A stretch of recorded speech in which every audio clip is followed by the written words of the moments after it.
स्वबळावर लढल्यानंतर सुद्धा 168 जणांनाच तिकीटे मिळतील.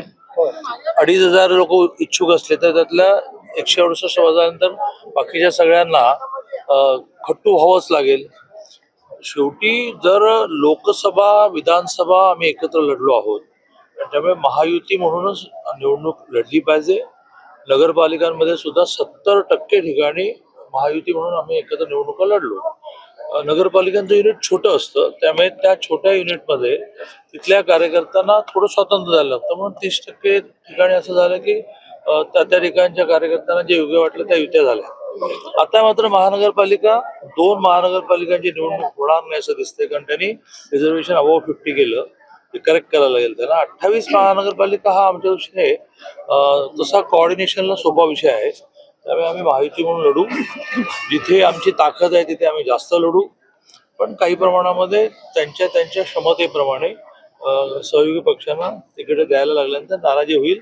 आमच्याकडे नाराजांना समजावण्याची खूप मोठी व्यवस्था आहे आणि त्यामुळे तुम्ही काहीच काळजी नाही. दादा, महायुती म्हणून तुम्ही लढू म्हणताय.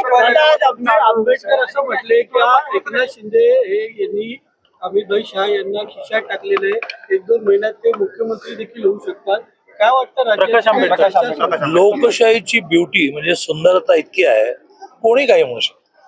प्रकाश आंबेडकर तर मोठे नेते आहेत त्यामुळे त्यांना म्हणण्याचा अधिकार आहे, पण कोणीही गल्लीतला म्हणू शकतो, अण्णावर म्हणू शकतो, माझ्यावर म्हणू शकतो, कोणावरही म्हणू शकतो. तसं प्रकाश आंबेडकरांना जे वाटलं ते म्हटलं. महापालिकेसाठी सगळे एकत्र आहेत, महायुती म्हणून लढू म्हणताय. भाजप 125 जागांवर विजय मिळवू असं म्हणतायत, पण काँग्रेस असू देत की काँग्रेसपेक्षा शिवसेना असू देत किंवा राष्ट्रवादी असू देत, हे आपापले वेगळी तयारी, एक वेगळी यंत्रणा सुरू करताना दिसत आहे. मग महायुती म्हणून कुठेतरी गल्लत होतीये, गौडबंगाल कुठेतरी काही महायुती म्हणून गल्लत होणार नाही. नागपूरला अधिवेशन काळामध्ये माननीय देवेंद्रजींच्या उपस्थितीमध्ये आमची कोर कमिटीची बैठक झाली.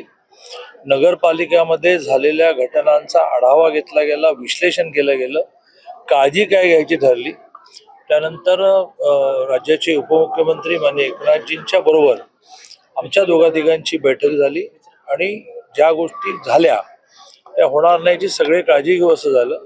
आमच्या राज्याचे अध्यक्ष रवीजी चव्हाणांची नागपूरहून एक अतिशय चांगली क्लिअर पत्रकार परिषद झाली की आम्ही आता युती म्हणूनच लढणार. तिकडे 2 राष्ट्रवादी एकत्र येण्याचा विचार करतायत, त्यांच्या तिकडे बैठका स्वातंत्र्य आहे. तुम्ही म्हणताय महायुती म्हणून निवडणुका तिकडे दंगेकर म्हणतात आम्ही 165 जागा 2 राष्ट्रवादी एकत्र येणं याचं त्यांना स्वातंत्र्य आहे.